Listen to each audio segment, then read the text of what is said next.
बाहुबली पिंडू आमचा यो फणस उचलला परत उचलत आम्हाला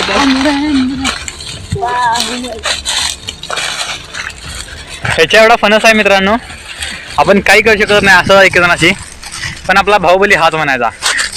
कुठे पडाय नको नाही तर लुडकन इथले तर मराय नको, याला निघून जाय पाहिलं उचलून, नाही तर मला रस्ता कुठं आहे? चल तू.